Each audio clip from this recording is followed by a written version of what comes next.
Hoje eu vou falar sobre a interação com o Espírito Santo, né? E a fundamentação começamos semana passada, e nessa vai fazer muito mais sentido a partir das duas próximas aulas ou pregações aqui nos domingos, onde nós vamos entrar num terreno bem mais prático do assunto do que até então. Então, 1 Tessalonicenses, capítulo 5, verso 19, será o nosso ponto de partida. Um dos textos, um dos versículos da Bíblia mais fácil de decorar, pelo tamanho. Ele diz: não apaguem o Espírito. Só isso. Você pode repetir comigo? Diga: não apaguem o Espírito.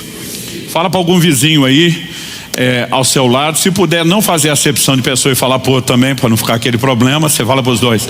Fala: não apague o Espírito.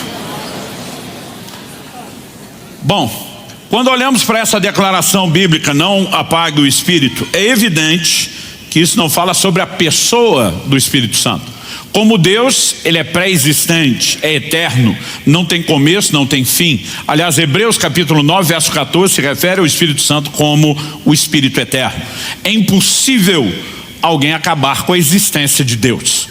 Então, a Bíblia não está sugerindo que existe escondido em algum lugar um botão dotado de alta tecnologia espiritual, que se alguém descobrir onde ia apertar, puf, o Espírito Santo deixou de existir. Quando a Bíblia diz não apague o Espírito, está falando sobre a sua obra, não sobre a pessoa. Isso significa que a obra dele é semelhante a um fogo. Isso significa que a semelhança do fogo, ele precisa ser alimentado. Ele precisa, de interação da nossa parte. Ou seja, esse fogo pode aumentar à medida que nós simplesmente, tomamos aí a decisão de colocar mais combustível. Vamos falar do combustível mais conhecido de todos os tempos, que é a lenha. Quanto mais lenha, mais fogo. Quanto menos lenha, menos fogo, ou é possível extinguir completamente o fogo. Com isso, a Bíblia está falando, que obviamente essa ação do Espírito Santo, que é tão vital, tão essencial para vivermos a vida cristã, não é uma obra unilateral, não depende só dele, e nós temos grande responsabilidade nesse processo. E é sobre isso que eu quero que a gente possa prestar um pouco atenção no ensino bíblico. Todo o volume de informações que temos à nossa disposição, elas, além de nos orientar, aliás, quando eu digo que existe muita repetição, nós saímos do nível da informação para o nível da ênfase. Significa que Deus quer que a gente preste mesmo atenção a isso. Então, eu quero chamar a sua atenção, e eu quero que você realmente observe comigo. Em primeiro lugar, eu quero destacar isso: o Espírito Santo não age sozinho. Em Romanos, no capítulo 8, no verso 26, nós temos uma declaração da palavra de Deus que não pode ser ignorada quando o assunto é a obra do Espírito Santo. O texto sagrado diz assim: da mesma maneira, também o Espírito nos ajuda em nossa fraqueza, porque não sabemos orar como convém, mas o próprio Espírito intercede por nós com gemidos inexprimíveis.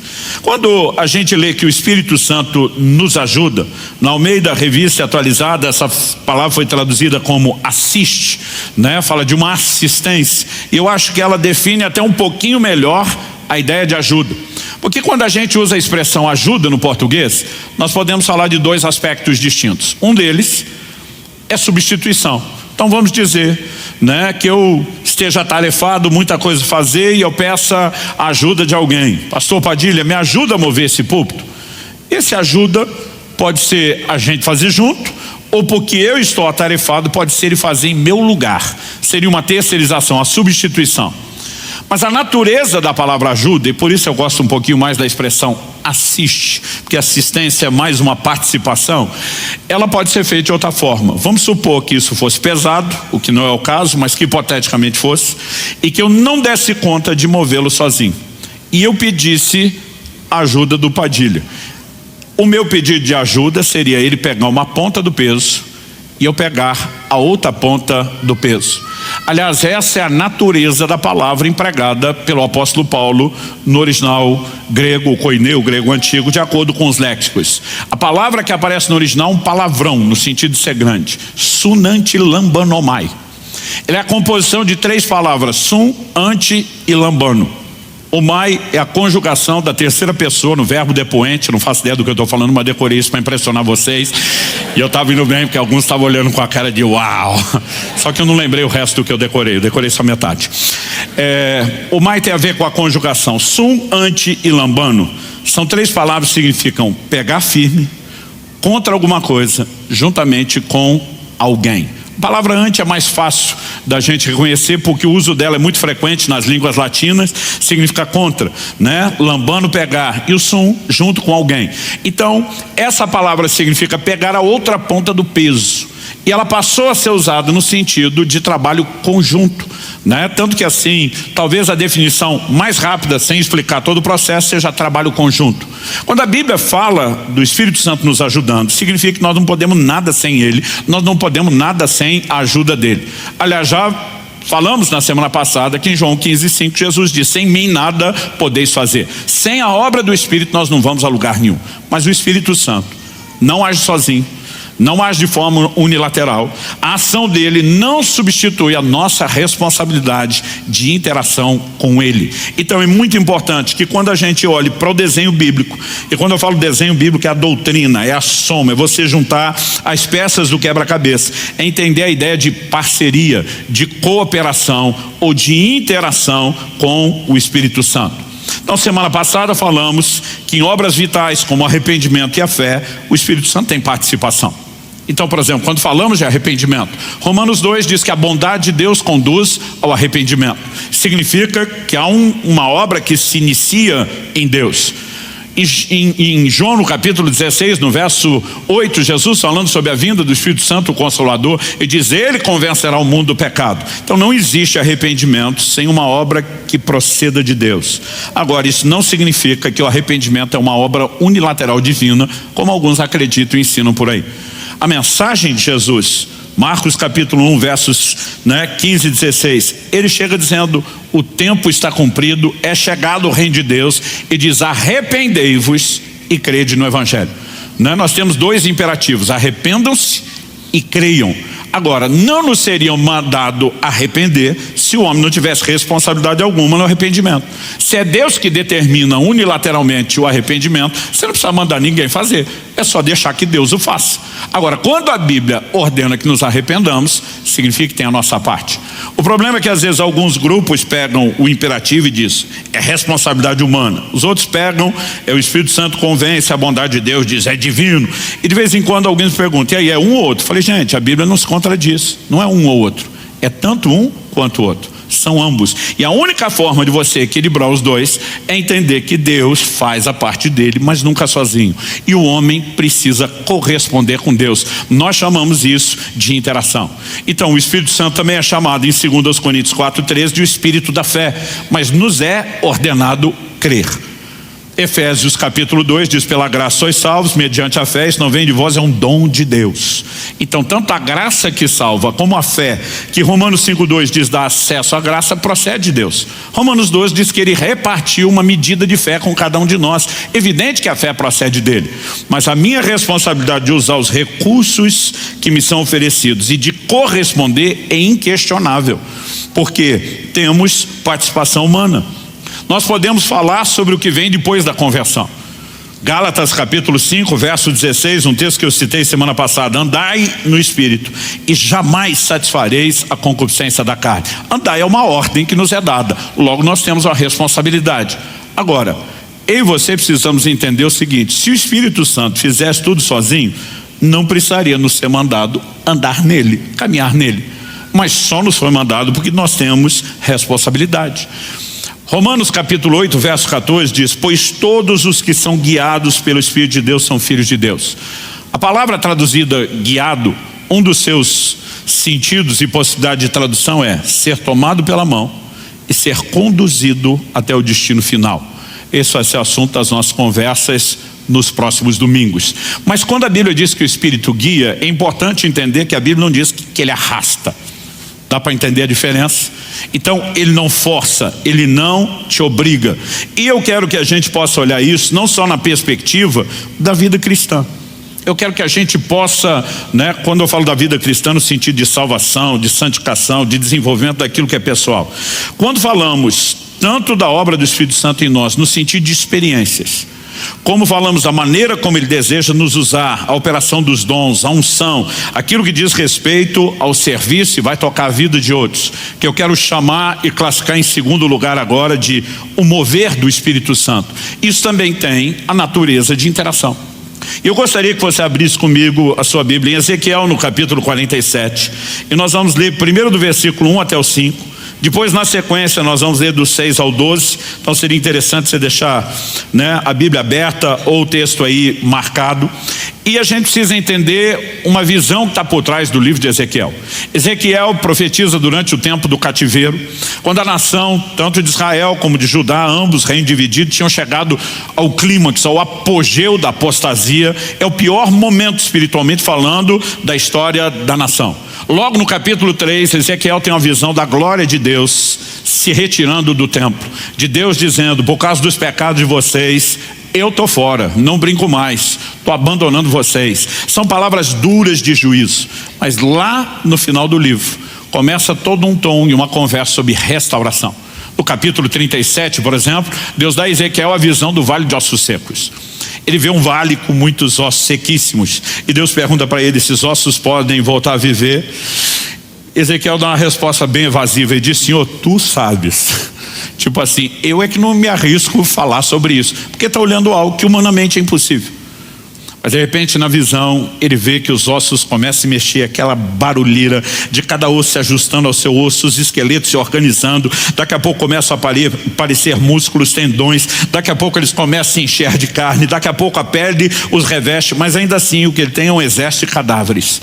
E o Espírito diz a Ezequiel na visão, profetiza: vento que vem dos quatro cantos sopra sobre eles. E é o que eu e você sempre precisamos parar para entender, é quanto a ideia de vida está relacionada à ação do Espírito.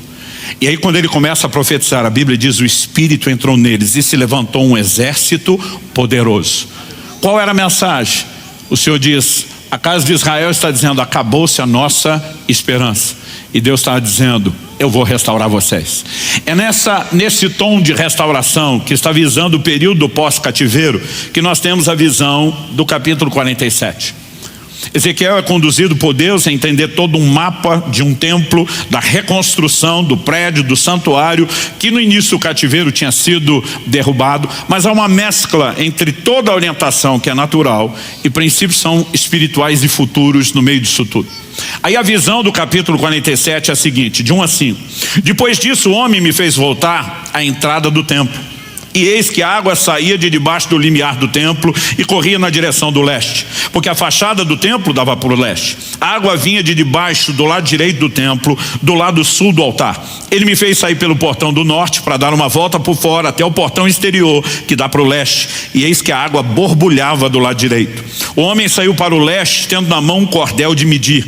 Mediu 500 metros e me fez passar pela água que me dava pelos tornozelos. Agora há uma progressão. Mediu mais 500 metros e me fez passar pela água que me dava pelos joelhos.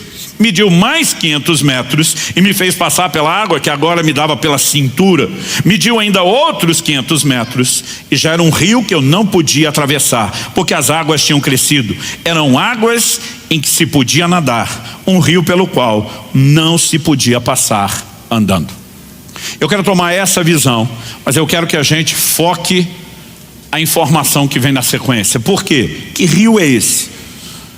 Dos versos 6 a 12, nós percebemos que o rio faz coisas que só Deus pode fazer. Naturalmente nenhum rio faria. Então vamos ler dos 6 em diante.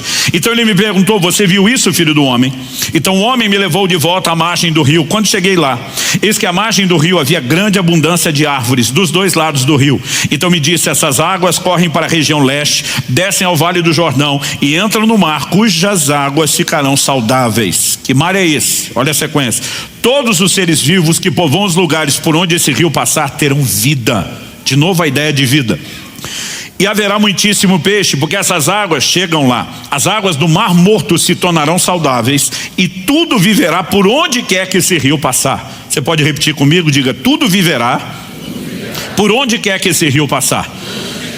O texto diz: junto a ele se acharão pescadores, desde Engedi até em Eglaim haverá lugar para estender e secar as redes. Os peixes serão de muitas espécies, como peixes do mar grande, mas os seus charcos e seus pântanos não se tornarão saudáveis, serão deixados para o sal.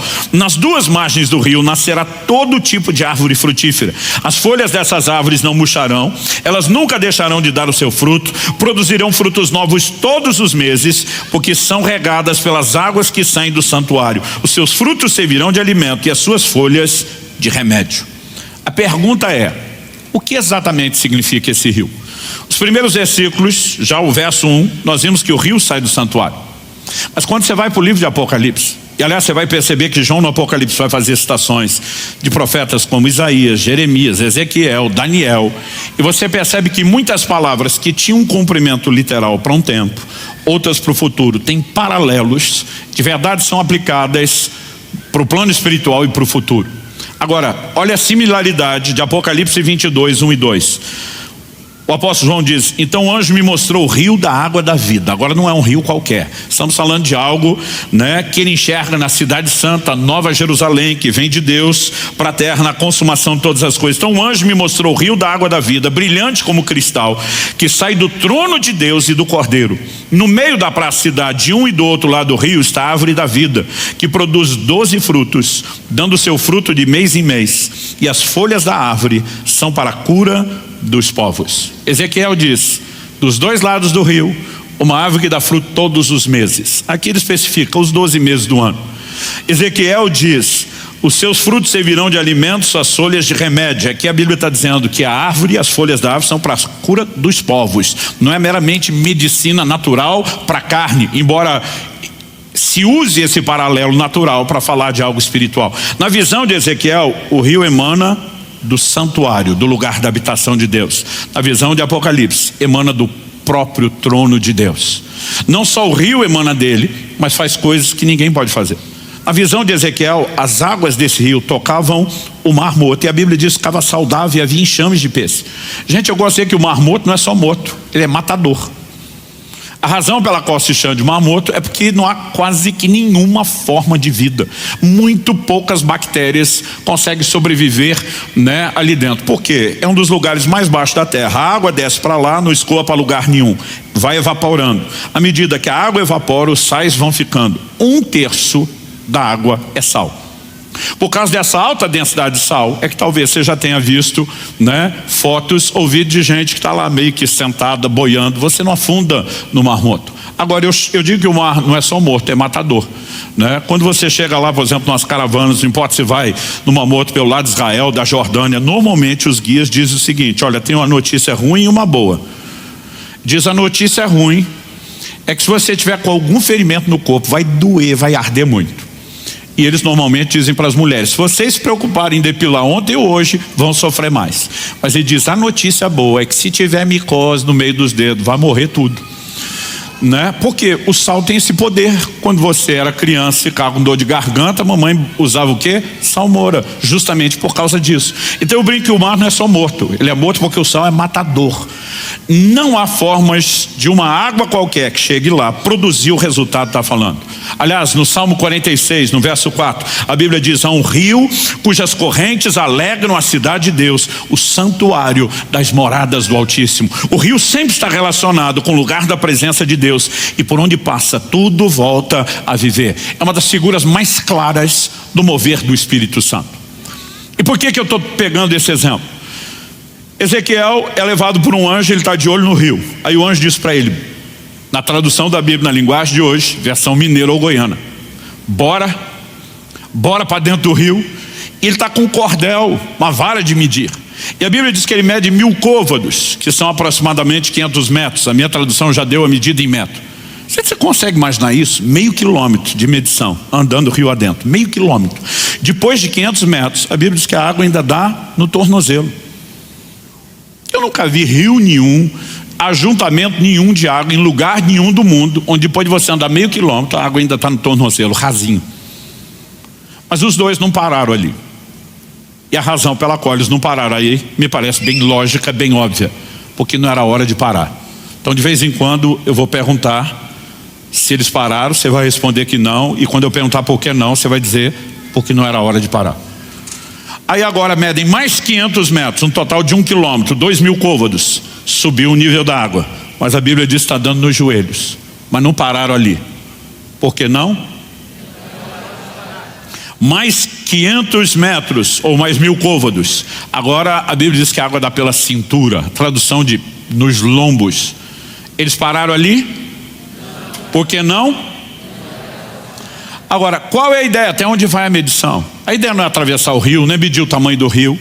A Bíblia diz que com 2.000 metros, 2 quilômetros rio adentro, 4.000 côvados, a Bíblia diz que eram águas para se nadar, não dava mais para andar. E aí eles não vão a lugar nenhum. Por quê? Chegaram ao lugar do seu destino. Então me ouça com atenção. Espiritualmente falando, Deus tem um destino para você. Este destino são as águas profundas. Agora preste atenção, nós precisamos entender a interação. Porque tem crente que passa a vida inteira à margem do rio, olhando para o rio, ele não vai a lugar nenhum. E ele fica esperando o dia que vai dar uma enchente espiritual e o rio vai invadir a vida dele. Deixa eu te dizer uma coisa, não é o rio que invade a sua vida. É você que tem que entrar no rio. E tem gente que fica a vida inteira esperando o rio fazer o que ele tinha que fazer. E essa rendição é progressiva. Quanto mais você entra, mais água tem. Quem está entendendo? Agora, água no tornozelo já é alguma coisa, mas não é o que Deus tem. Quando meus filhos eram pequenos, especialmente quando a gente ia para a praia, eles assustados com o mar, o barulho, as ondas, normalmente eles ficavam onde a onda estourava, a água molhava o pé, e eles se divertiam ali, um chutava água no outro. Mas eu sabia, à medida que crescer, eles vão querer entrar um pouquinho mais. E sabe, o rio fala de uma progressão. Daqui a pouco tem mais água, água no joelho. Daqui a pouco tem mais água na cintura. Mas daqui a pouco são as águas profundas. Agora preste atenção, nós precisamos mudar um conceito errado que nós temos. Efésios 5,18 diz: não vos embriagueis com vinho, no qual há dissolução, mas enchei-vos do Espírito. Aliás, semana passada a gente apontou que esse enchei-vos é ato contínuo. O verbo, a conjugação do verbo está em ato contínuo. Se a gente fosse traduzir isso literalmente ao pé da letra, era encha-se, continue a se encher e nunca pare de se encher. Mas a ideia de ser cheio do Espírito Santo ela é confusa na cabeça da maioria dos crentes. Porque a gente imagina que ser cheio do Espírito Santo é ter mais dele. E essa é a ideia que muitos levam para o rio. Não, teve uma época da minha vida que eu só tinha água no tornozelo. Depois, quase tipo o carro, vamos encher o tanque. Não, agora eu já estava um pouquinho mais, estava com água no joelho. Não, agora já estava com água na cintura. E tem crente que imagina, eu não vejo a hora de chegar, a hora que der a tampa, a medida cheia. Mas nós temos um problema com isso. Porque João 3,34 diz que Deus não dá o Espírito Santo por medida. Ou seja, Deus não vai dando um pouquinho mais do Espírito Santo, um pouquinho mais, até dizer, agora terminei meu parcelamento, finalmente você tem tudo. Ele não dá o Espírito por medida, até porque o Espírito não é divisível. Então ser cheio do Espírito Santo não significa eu ter mais do Espírito. A ideia de ser cheio, essa caneca que eu estou usando com água não está totalmente cheia. Mas a ideia de ser cheio significa que a hora que aquilo chegar a bordo, ou até mesmo transbordar, todo o espaço foi inteiramente tomado. Só que a gente pensa que para ser tomado tem que ter mais. E aí nós invertemos as coisas. O conceito bíblico de ser cheio do Espírito Santo não é você ter mais dele, é ele ter mais de você. Porque isso tem a ver com rendição no processo de interação. Então quando eu decido entrar no rio, se eu ficar parado na margem, eu não tenho nada do rio. Quanto mais eu entro, não apenas eu tenho mais do rio, o rio tem mais de mim. Porque isso é entrega progressiva. Não importa se você está com água no tornozelo, se você está com água no joelho, se você está com água no lombo. Enquanto dá pé, você está no controle. Você está pisando, você diz, eu vou para cá, eu vou para lá. Só que a Bíblia diz, quando chegou águas profundas, não dá mais para caminhar. Porque a hora que o pezinho sumir, que não der mais pé, que você não toca no chão, não é mais você que se governa, o rio assume o controle, é ele que te carrega. Então há um momento onde o rio terá tudo de você. Mas se nós entendemos a dinâmica de interação e da entrega, nós não vamos a lugar nenhum. Agora a gente vai falar sobre o mover, experiências, a unção do Espírito, a operação dos dons. Tudo está relacionado com a ideia e o conceito de interação. Atos capítulo 2, versículo 4. No dia de Pentecostes, quando a promessa de Deus, feita por meio de Joel, reforçada por meio de Jesus, se cumpre. O que aconteceu? Atos 2,4 diz assim: todos ficaram cheios do Espírito Santo e passaram a falar em outras línguas, segundo o Espírito lhes concedia que falasse. Falar em línguas, que eu creio ser uma evidência física inicial do batismo no Espírito Santo, foi experimentada. Agora, eu não sei o que você pensa. Quando me começaram a pregar sobre isso, eu olhava para isso com certo medo, com uma reserva, mas eu achava que o Espírito Santo ia entrar em mim, que ele ia pegar minha boca, que ele é que falaria, e depois ia ficar me perguntando o que é que aconteceu. Mas não é assim que funciona. Se você olhar quem falou em línguas, a Bíblia diz que as pessoas que foram cheias do Espírito, elas passaram a falar em línguas. Quem fala em línguas somos nós. O que nós falamos, aí sim, a Bíblia diz, segundo o Espírito lhes concedia que falassem. Então ele concede o que falar, mas quem fala é a gente. Nunca se trata dele sozinho, nem da gente sozinho, sempre é interação. Agora, nessa dinâmica eu lembro, quando muitas vezes eu pegava as filas de oração, vamos buscar o batismo do Espírito Santo. E eu digo que o problema não é alguém orar por você e você não ser batizado logo no começo. O ruim é quando o da frente é, o de trás é, o da direita é, o da esquerda e você sobra.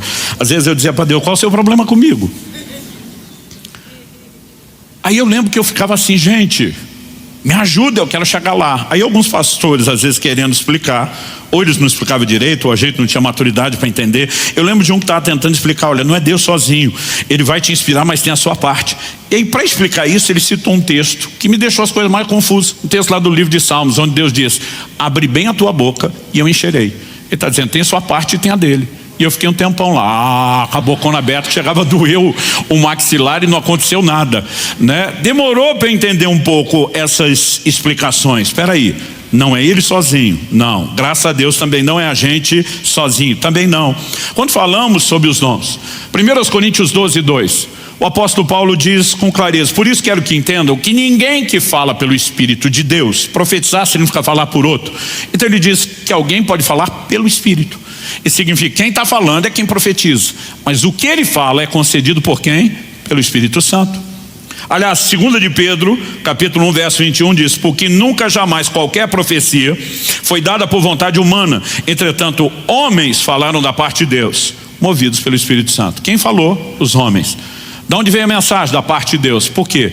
Porque foram movidos, inspirados pelo Espírito de Deus. Em 1 Timóteo, no capítulo 4, no verso 14, nós vemos o apóstolo dizendo ao seu discípulo, não seja negligente para com o dom que você recebeu, o qual lhe foi dado mediante profecia, com imposição das mãos do presbitério. A palavra dom aqui é carisma.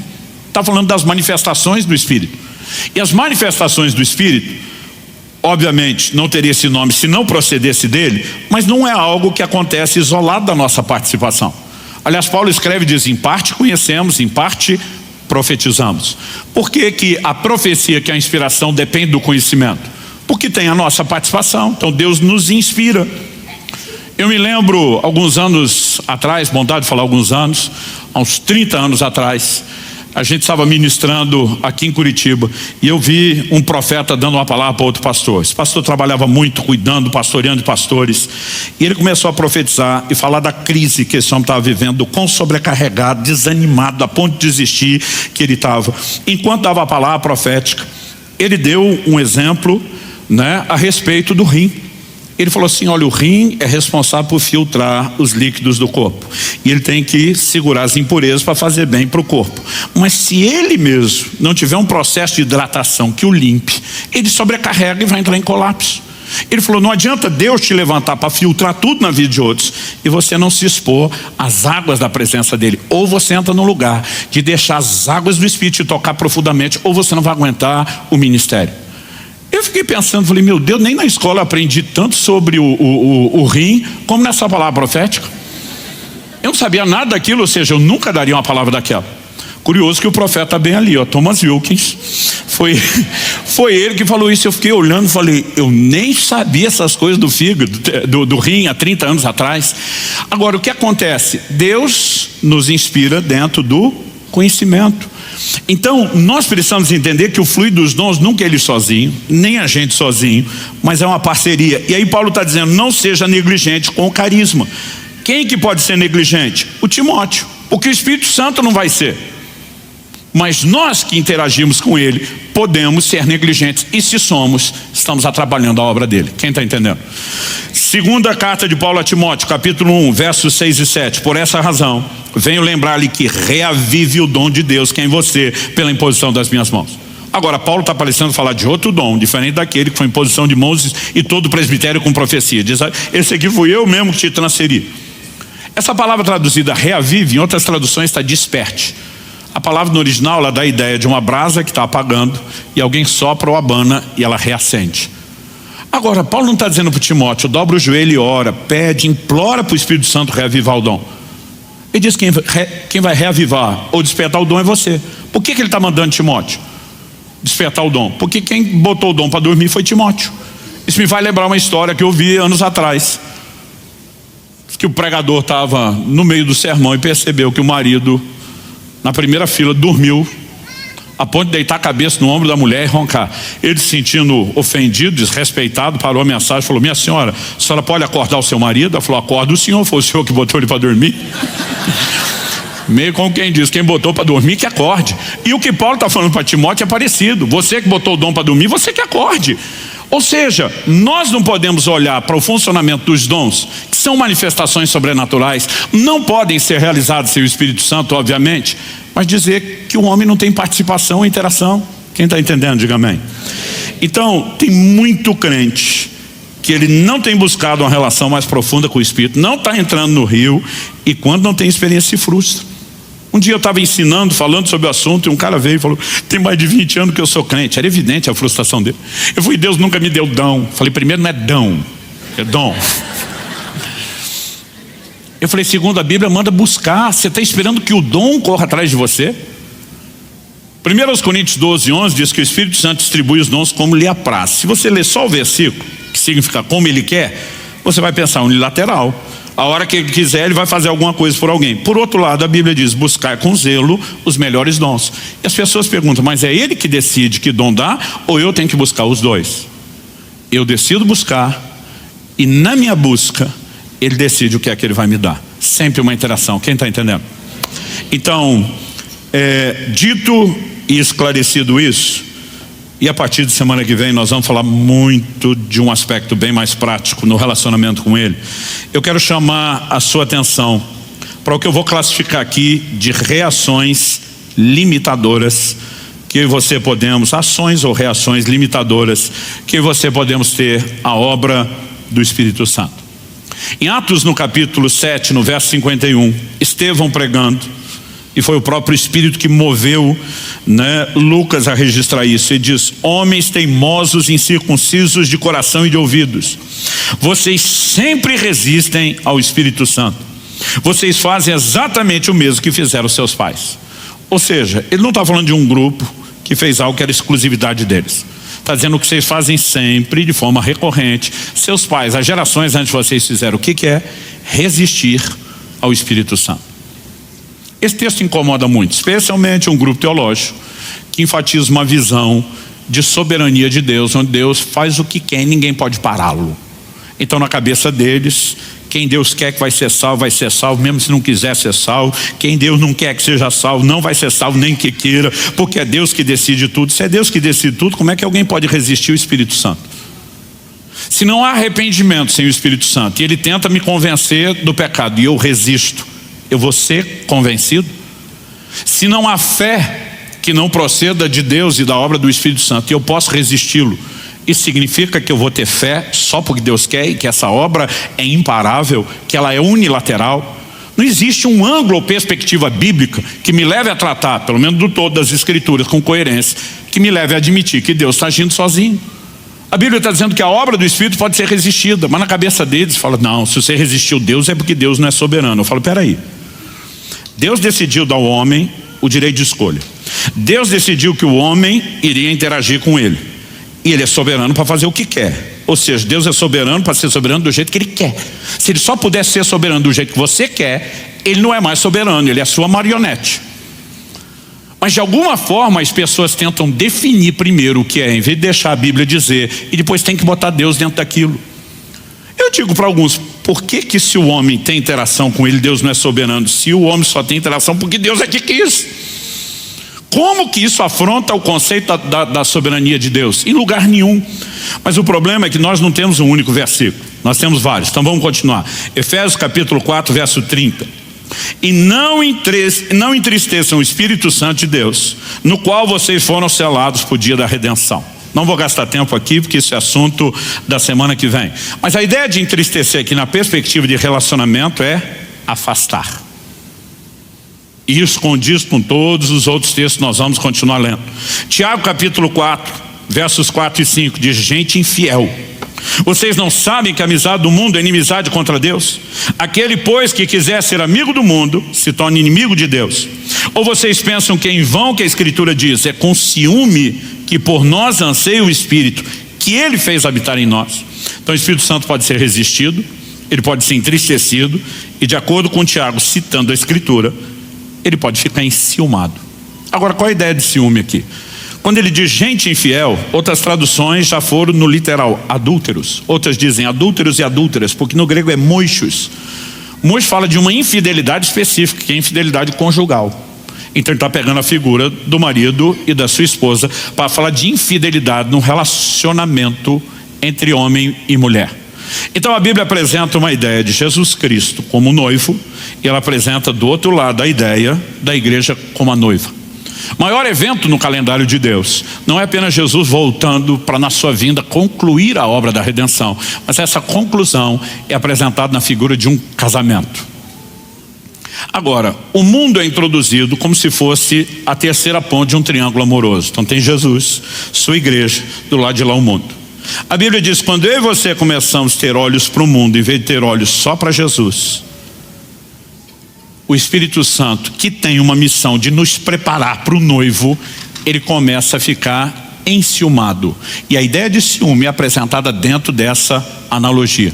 Ah não, pastor, mas é um ciúme assim, inocente, que não tem nenhum tipo de prejuízo. Não tem. A Bíblia está dizendo que a amizade do mundo é inimizade contra Deus. Significa que você descambou para esse lado do triângulo amoroso, você perdeu a conexão do lado de lá. Como é que não tem prejuízo?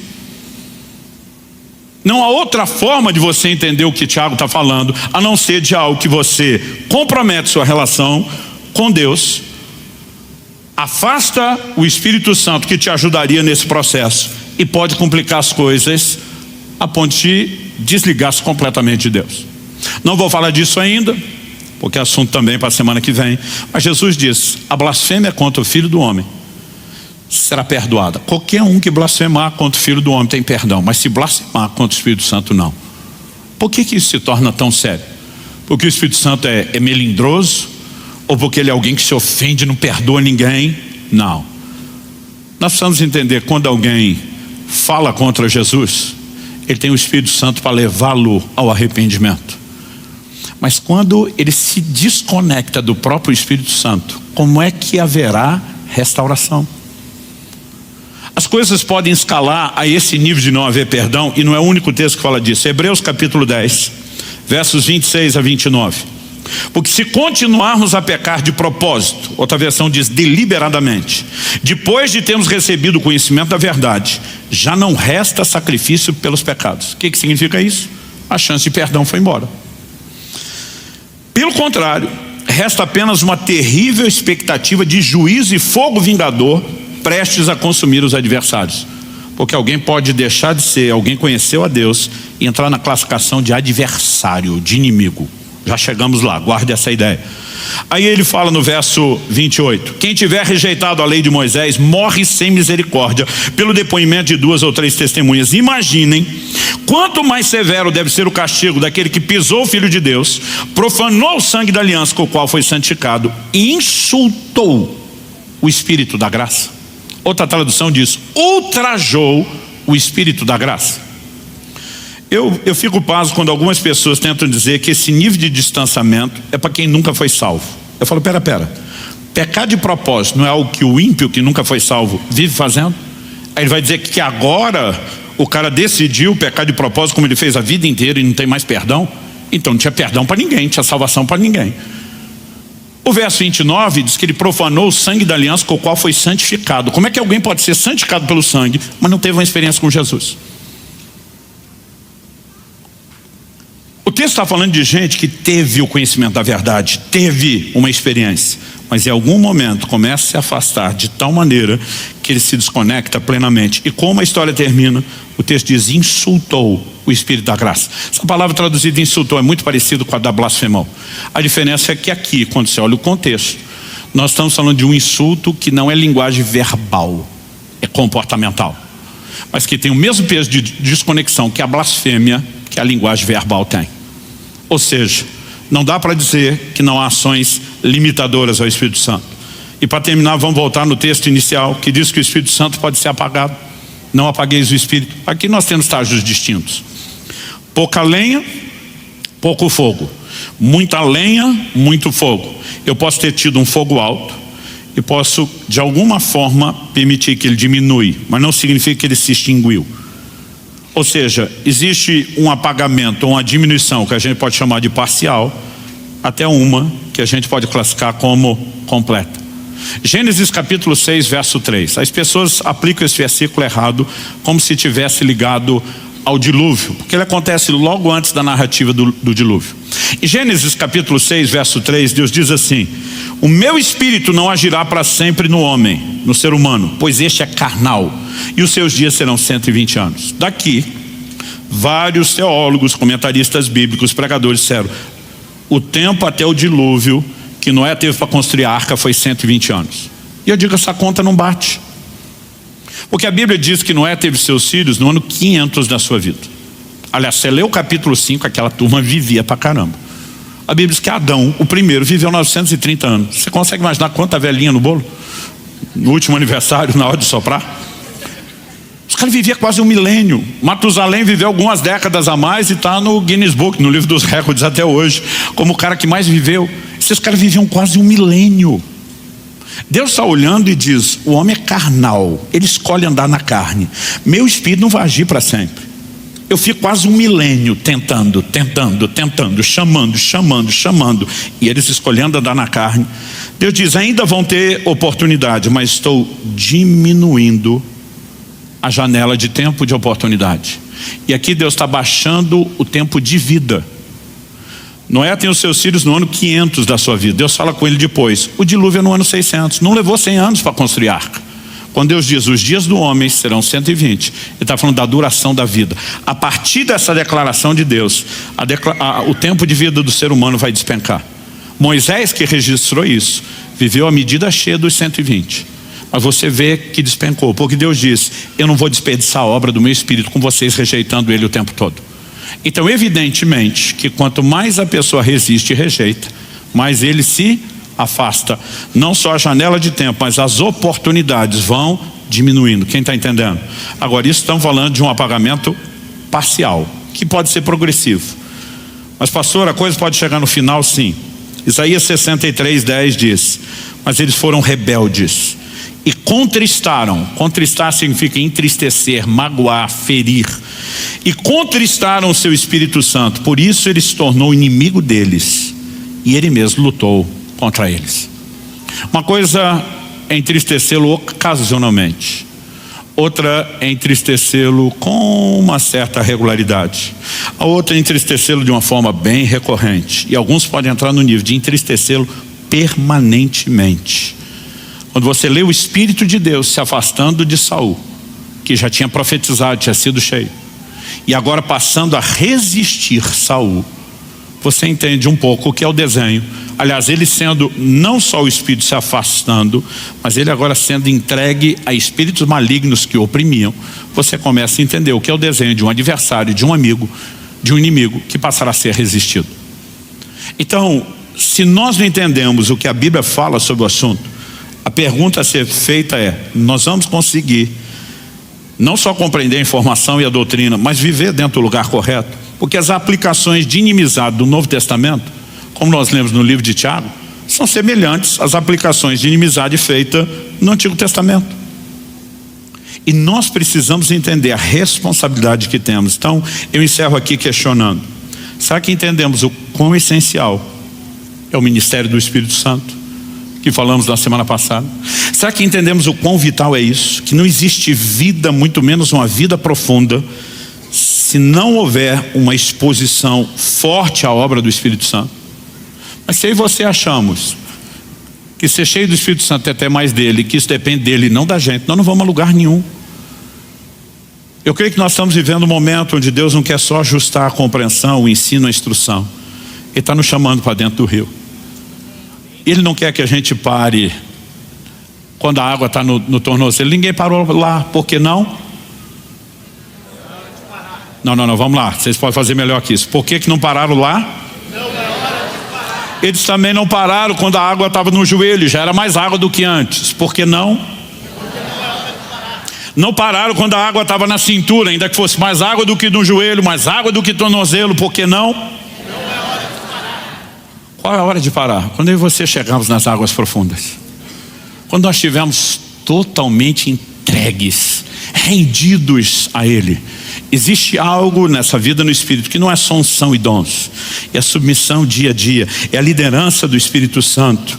E nós vamos falar mais sobre isso semana que vem. Eu quero que a gente encerre aqui se questionando. Será que entendemos não só o quão essencial é o ministério do Espírito Santo, o quão vital, mas, pergunto, será que eu e você já compreendemos a responsabilidade que temos de interagir com Ele para que esse processo seja efetivo? E se eu e você não assumimos essa responsabilidade, nós não vamos longe. Mas se assumimos, fizemos a nossa parte, não há chance de você não ver Ele fazer a parte dele. Feche seus olhos por um instante. Pai, nós temos clamado ao Senhor nesses dias, que o Senhor nos permita mais do que instrução, mais do que informação, mais do que alinhamento doutrinário. Nós temos orado e clamado ao Senhor que a Tua palavra seja vivificada em cada um de nós, que haja entendimento espiritual, que haja despertamento e que possamos, ó Deus, de fato entrar num lugar de resposta. Portanto, nós suplicamos mais uma vez em nome do Senhor Jesus, ilumina os olhos do nosso entendimento, leva-nos além daquele nível de compreensão meramente humana e racional, que a Tua palavra provoque em nós resposta, não apenas a fé que necessitamos para dar os primeiros passos, mas que ela acenda dentro de cada um de nós uma determinação de corresponder com o Teu Espírito, de interagir da forma devida, porque nós não queremos viver às margens, do lado de fora do rio, e nem tampouco no lugar de águas rasas. Pai, nós oramos por dias onde possamos entrar nas águas profundas, não apenas ter mais do Teu Espírito, mas entendendo a Tua palavra, que o Teu Espírito tenha mais de nós, que haja mais entrega, que haja mais rendição, que haja mais interação, para que possamos viver a medida cheia e o propósito completo daquilo que o Senhor tem planejado para cada um de nós. Oramos por dias onde o Teu Espírito sopre com força e com intensidade sobre nossas vidas. Oramos por dias de experiências novas e maiores. Oramos por dias, ó Deus, de uma nova percepção de relacionamento, tanto no entendimento da Tua palavra, como na resposta prática. E que em tudo isso, o Senhor não apenas seja exaltado e glorificado, mas que nós possamos ser conduzidos a viver o Teu propósito de forma plena, de forma completa. Nós oramos em nome de Jesus e para a glória do Teu nome mesmo. Se você crê e concorda, diga amém. Glória a Deus. Nós vamos passar ao ministério da palavra. Eu quero convidar você, por gentileza, a abrir sua Bíblia no livro de Gênesis, no capítulo 8, e nós vamos ler o verso 22. Ele vai ser o nosso ponto de partida e o trilho também da nossa ministração. Gênesis capítulo 8, verso 22.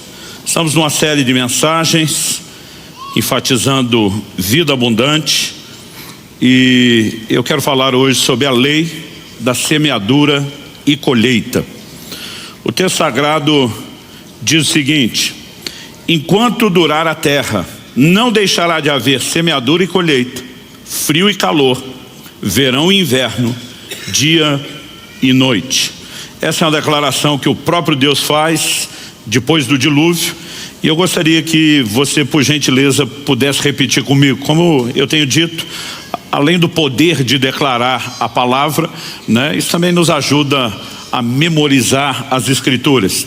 Então, se você puder, depois de mim, repita com ânimo. Diga comigo: enquanto durar a terra, não deixará de haver semeadura e colheita, frio e calor, verão e inverno, dia e noite. Pai, nós oramos pedindo graça e favor do alto, clamamos mais uma vez a liderança do Teu Espírito Santo, não apenas na compreensão da palavra e clamamos por entendimento espiritual, mas oramos também, ó Deus, por aquela aplicação personalizada, única, que só o Senhor tem o poder de produzir em cada um de nós. Nós oramos que além da instrução, aquela faísca de ignição, aquela centelha de fé que só a Tua palavra pode gerar dentro de cada um de nós, que isso também aconteça e que, enfim, a Tua palavra cumpra todo o seu propósito para a honra e glória do nome do Senhor mesmo. Nós oramos em nome de Jesus. Amém. Bom, essa é uma declaração, como diz, feita pelo próprio Deus. E a terra tinha passado pelo que a gente pode chamar aí de um reset, né? A um recomeço. Deus afirma no verso anterior, o verso 21 de Gênesis 8, que Ele não mais destruiria a terra da forma como Ele tinha aplicado aquele juízo. E Deus não apenas fala que isso não se repetiria, mas Ele diz: enquanto durar a terra, então está valendo até hoje, Ele diz: não deixará de haver semeadura e colheita, frio e calor, verão e inverno, dia e noite. Essa é a razão pela qual a gente continua tendo essa diversidade. É só olhar para o domingo passado, calor, para esse frio, né? Verão e inverno, aqui a gente pode ter todas as estações no mesmo dia, mas a Bíblia fala desse ciclo normal da terra, dia e noite. E assim como essas coisas duram até hoje, Deus diz: enquanto a terra durar, não deixará de haver semeadura e colheita. Evidentemente, você, ao perceber o que os versos seguintes, né, do início do capítulo 9 apontam, nós reconhecemos que há uma declaração de Deus sobre semeadura e colheita que diz respeito àquilo que nós podemos chamar do plantio literal. Por exemplo, no capítulo 9, no verso 20, a Bíblia diz: sendo Noé agricultor, passou a plantar uma vinha. Mas quando Deus está falando de semeadura e colheita, Ele está falando só do plantio natural, literal? Evidente que não. Quando você olha toda a Escritura, você percebe que essa lei, ela não funciona apenas no plano natural, né? Aliás, há muitos paralelos entre aquilo que Deus estabeleceu no mundo natural e no mundo espiritual. Em Gálatas, no capítulo 6, nos versículos 7 e 8, a Bíblia diz: não se enganem, de Deus não se zomba, pois aquilo que a pessoa semear, isso também colherá. Você pode repetir isso comigo? Diga: aquilo que a pessoa semear, isso também colherá. Então Paulo continua e diz: quem semeia para a sua própria carne, da carne colherá corrupção, mas quem semeia para o Espírito, do Espírito colherá vida eterna. Então é evidente que essa lei de semeadura e ceifa, né, ela não se aplica apenas a uma semente literal como a do trigo, do milho, e ela se estende ao plano espiritual. Eu pude entender desde bem cedo, desde a minha adolescência, que essa lei, ela vai reger as nossas vidas. Quer você tenha conhecimento, quer não, é um princípio espiritual. Quer você decida fazer bom uso dele ou não, é uma lei espiritual. E ela não se limita a questões financeiras. Então já faz vários domingos que a gente transita, passa pelo terreno daquilo que é material e financeiro, mas sempre apresentando o entendimento de que essas leis, de que esses princípios são maiores. Não excluem o aspecto financeiro, mas não se limitam a isso. Eu, por exemplo, aprendi desde a minha adolescência que palavras são sementes. E eu sempre digo às pessoas: não fale aquilo que você não gostaria, né, de ver materializado. Esse é assunto para um ensino em outra ocasião, mas a Bíblia também mostra que nossas atitudes também, como veremos ao longo da ministração, funcionam dentro da lei da semeadura e colheita. Então a forma como você trata outros determina a maneira como você será tratado. Então eu quero que você possa ter o olhar abrangente, mas não queremos excluir, né, a intencionalidade de aplicação também no terreno material e financeiro. A forma como a gente teve dentro de casa a oportunidade de ver nossos filhos ter uma lição muito clara do que é semeadura e colheita, né? Dos princípios que nós vamos abordar. Hoje é algo que a gente olha para trás e a gente é muito grato a Deus pelo impacto que isso teve. Quando meus filhos eram ainda bem pequenos, nós vivemos uma fase de desafio. Quando fomos plantar Alcance Irati, há mais de 20 anos atrás, né, eu tive uma direção de Deus. Não acredito que isso é um modelo a ser reproduzido nem por qualquer pessoa, nem em qualquer lugar. Mas na época o Senhor falou comigo: eu quero lhe ensinar a respeito de fé. Eu tinha vivido dessa forma lá atrás, no início do ministério, quando eu era solteiro, mas o Senhor falou: eu quero que você dependa de mim e de mais ninguém. Então, quando fomos plantar a primeira das Alcances, eu simplesmente abracei aquele desafio, não tinha nenhum tipo de sustento. Mas não bastasse isso, levei comigo outras 6 famílias, né, que de alguma forma estávamos todos juntos no projeto, e a gente decidiu ter um estilo de vida onde, né, muito parecido com aquilo que você lê no livro de Atos. A gente vivia em comunidade, repartia o que tinha. No início, Kelly e eu conseguimos dar uma boa alavancada, porque a gente desfez de tudo que tinha, casa, carro, para investir no projeto, no estabelecimento da igreja. Só que o que a gente tinha não durou muito, né, para aquelas famílias todas. Então todo mundo foi baixando o padrão de vida, se adequando à nova realidade. E eu lembro que meus filhos viveram assim, no modelo que comprar brinquedo em loja de R$1,99, quantos lembram do R$1,99? Isso era artigo de luxo já, né, porque o padrão realmente estava, né, lá embaixo. E eu comecei a ensiná-los, eram pequenos, eu queria que eles entendessem sobre dinheiro, desde fidelidade a Deus, com boa administração. Então, mesmo não tendo muito recurso, a gente pensou: eles têm que aprender. E nós decidimos que ia guardar todas as moedas que a gente pegasse de troco. Então, desde pedágio, na época não tinha cobrança automática, eletrônica, a gente acabava, né, que movimentava muito mais dinheiro do que fazemos hoje com os pagamentos eletrônicos. Então, eu lembro que eu abri uma lata, fiz um corte, improvisamos um cofre que eu achei que seria maior do que os cofrinhos que vendiam, né, prontos, que eram pequenos, e falei: olha, nós vamos juntar dinheiro. Só que ninguém abre essa lata até o dia que ela estiver cheia. É a lei, é aqui o acordo. Mas quando estiver cheia, nós vamos torrar isso tudo em brinquedo. Então vocês vão lavar a alma, vão sair do nível 1,99 para algo melhor. Pensa na ansiedade das crianças. Chacoalhava a lata, media o peso, né? Não podia abrir, mas a gente foi depositando. Eu não sei quantos meses passaram, mas foi dentro do ano, não levou o ano todo.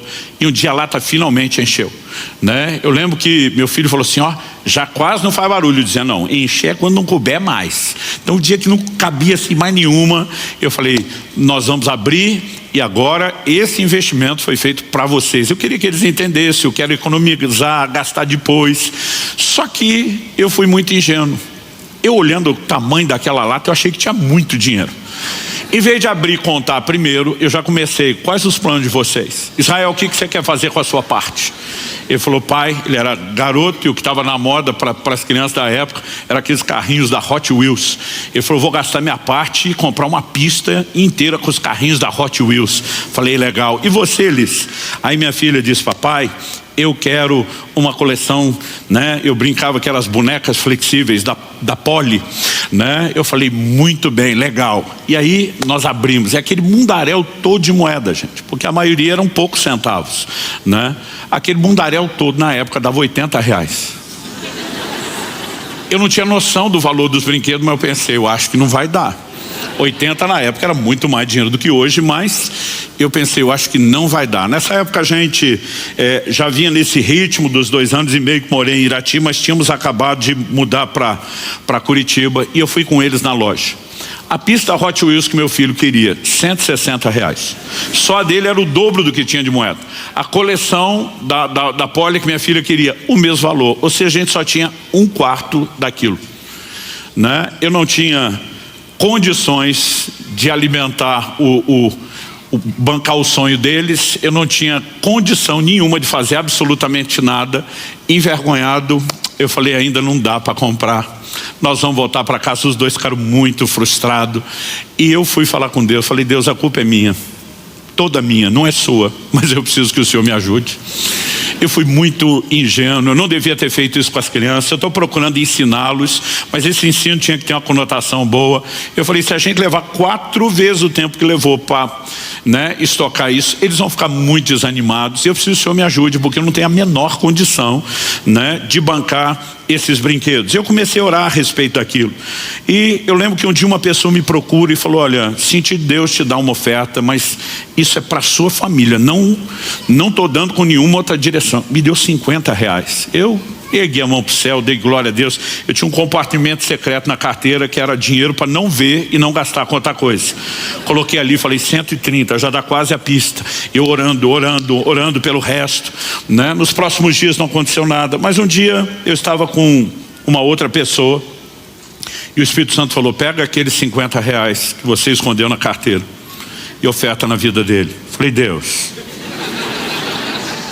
eu estou tentando juntar o dinheiro dos meus filhos. O Senhor disse, mas esse dinheiro você vai semear na vida dele. Eu pensei, puxa, eu estou sendo egoísta, de repente estou querendo que meus filhos tenham brinquedo de luxo. Na época isso era coisa de luxo para a gente. E de repente o cara não tem o que comer, está precisando pagar conta. O Espírito Santo falou, e diga para ele que não é para ele comer nem pagar conta. É para ele comprar brinquedo para os filhos dele. Aí eu fiquei bravo. Eu falei, o senhor vai tirar dos meus filhos para dar para os filhos dele? Apenas obedeça. Eu falei, Deus não é justo, apenas obedeça. A Bíblia diz que Deus ama o que dá com alegria. Aquele dia eu dei com indignação, com raiva. Eu falei, vou obedecer. Eu falei, vou tentar ficar alegre depois, porque agora eu não consigo. Mas algo que eu já aprendi com o tempo, você não precisa entender Deus, você precisa apenas acreditar nele. E eu ofertei e falei, olha, isso não é para você comer nem pagar conta. Você precisa comprar brinquedo para os seus filhos. Ok, pastor, obrigado. Achei que a coisa tinha acabado aí. Não muito tempo depois, eu fui com toda a minha família na casa dessa pessoa para nós termos uma refeição. E quando chegamos, estava todo mundo à mesa, os filhos dele vieram me agradecer os brinquedos que eu tinha dado para eles, na frente dos meus filhos. E o pior, o menino, eles tinham também um casal assim como eu, o menino diz, olha, peguei a minha parte, comprei tudo em carrinho da Hot Wheels. Eu pensava, não falem em Hot Wheels. A menina diz, não, o meu foi aqui em boneca da Polly. Eu pensando, não fala na Polly. E meus filhos me olhando com aquele olhar fulminante, tipo, não tem dinheiro para o nosso Hot Wheels e Polly, está dando para os filhos dos outros. Teve uma hora que a família saiu da sala, nós ficamos sozinhos. Eu falei, calma, muita calma essa hora. Daqui a pouco a gente conversa. Aí, a hora que a gente estava sozinho, na hora de ir para casa, pai, mas a gente está esperando comprar. Não, eu falei, os R$80 de vocês estão lá, eu não mexi. Falei, isso é um outro dinheiro que o papai ganhou, que ia juntar para o de vocês, mas foi Deus que mandou dar. Então Deus que pegou o nosso dinheiro. Falei, agora eu vou ficar bom de bem na fita e Deus vai ficar de ruim, E a hora que eu falei isso, falei, não, gente, vocês têm que pensar que Deus é sabido. Gente, não foi uma coisa planejada, foi improviso do momento. Aí eles, como assim? Falei, olha, pensa, nós não estamos querendo Polly Hot Wheels? Sim. A gente tem condições? Não. Mas tem uma lei espiritual, que é a lei de semeadura e ceifa.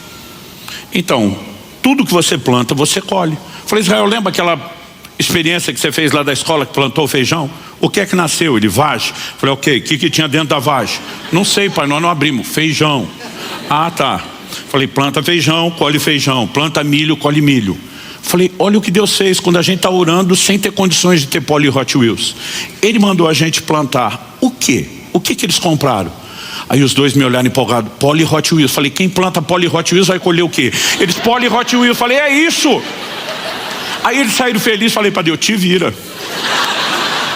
Agora é contigo.